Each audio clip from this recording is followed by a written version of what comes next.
अस्सलाम वालेकुम फ्रेंड्स, मैं हूं आपका दोस्त Mohsin Raza. Welcome to my YouTube channel. दोस्तों, आज की वीडियो में हम बात करने वाले हैं, ये देखिए, ये हमारे पास है GX6605 का मिनी बोर्ड का रिसीवर। इसमें मसला जो है, ये देख सकते हैं, इसमें मसला जो है वो रेड लाइट का है।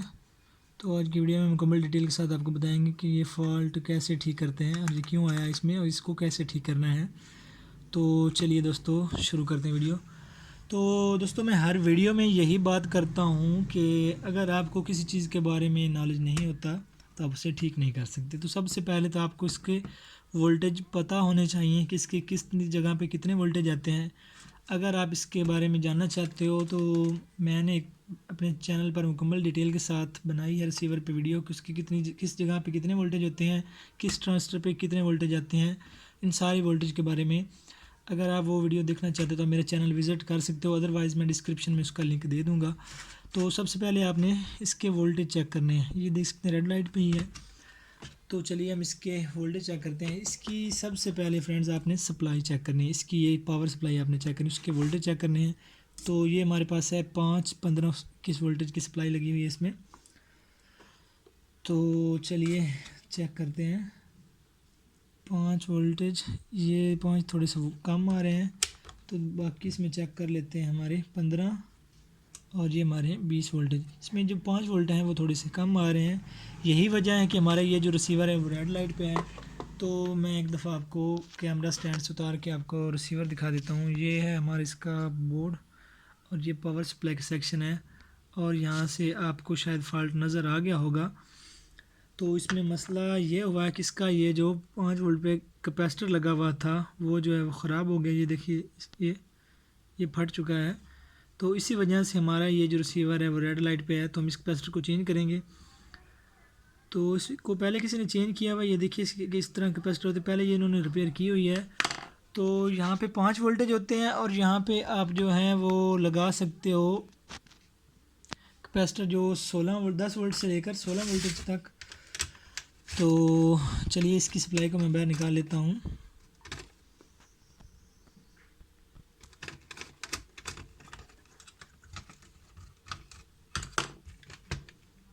इसको पहले भी किसी कारीगर भाई ने ठीक किया है और कैपेसिटर शायद उसने किसी और वैल्यू को लगाया है जिसकी वजह से ये ख़राब हो चुका है।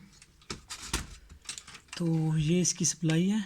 मैं थोड़ा सा इसको फोकस कर देता हूँ और ये आप देख सकते हैं कि ये कैपेसिटर जिसका फट चुका है, ये देखिए, ये जो ठीक होते हैं वो इस तरह के होते हैं, ये थोड़ा सा फूला हुआ है, ये देख सकते हैं। तो इस कैपेसिटर को हम चेंज करते हैं और दोबारा से चला के चेक करते हैं कि गोया ये हमारा ठीक हुआ है कि नहीं।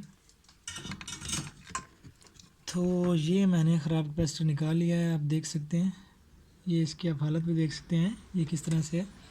तो इस पर आप 10 वोल्ट से लेकर 16 वोल्टेज तक लगा सकते हैं। ये 10 वोल्ट का मैंने कैपेसिटर लिया है और अभी आप इसकी कंडीशन चेक करें, ये इस तरह होता है और ये जो हमारा ख़राब है वो इस तरह का है। ये देख सकते हैं आप डिफरेंस इसमें वाज़ेह। जब कैपेसिटर ख़राब हो जाता है तो वो इस तरह हो जाता है। तो चलिए मैं इसमें ये लगाता हूँ और दोबारा ऑन करके चेक करता हूँ कि हमारा गोया फॉल्ट जो है वो ठीक हुआ है या नहीं। तो ये कैपेसिटर मैंने इस पर लगा दिया है। तो अब इसको सोल्ड करते हैं।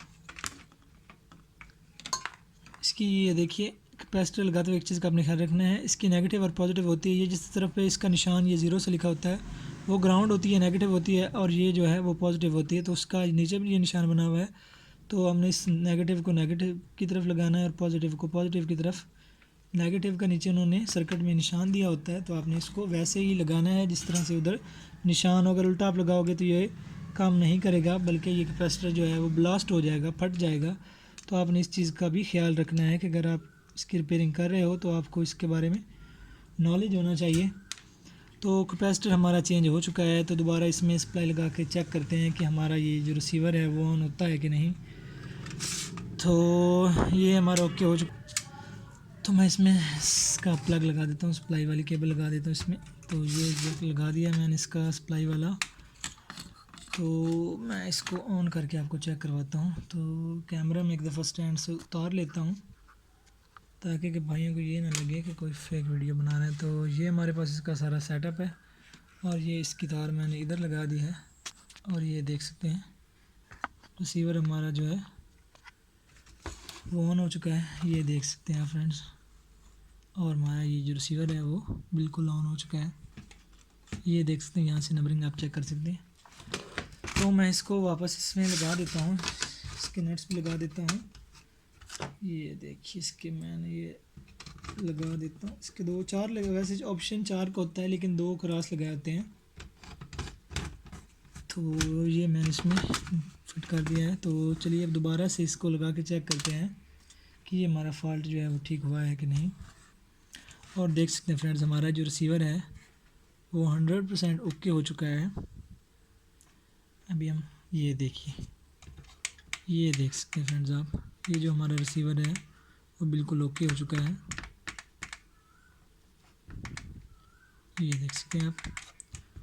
तो फ्रेंड्स आपको ये वीडियो कैसी लगी, इस वीडियो से आपको कुछ सीखने में मिला तो आपने कमेंट सेक्शन में ज़रूर बता के जाना है। और अगर आप चाहते हो कि मैं आपके लिए किसी टॉपिक पे वीडियो बनाऊं तो आपने मुझे एक कमेंट सेक्शन में ज़रूर बता के जाना है। मैं उसके लिए आपके लिए उस टॉपिक पे आपके लिए डिटेल के साथ वीडियो बनाऊंगा। मिलते हैं किसी और वीडियो में, तब तक के लिए अल्लाह हाफिज़।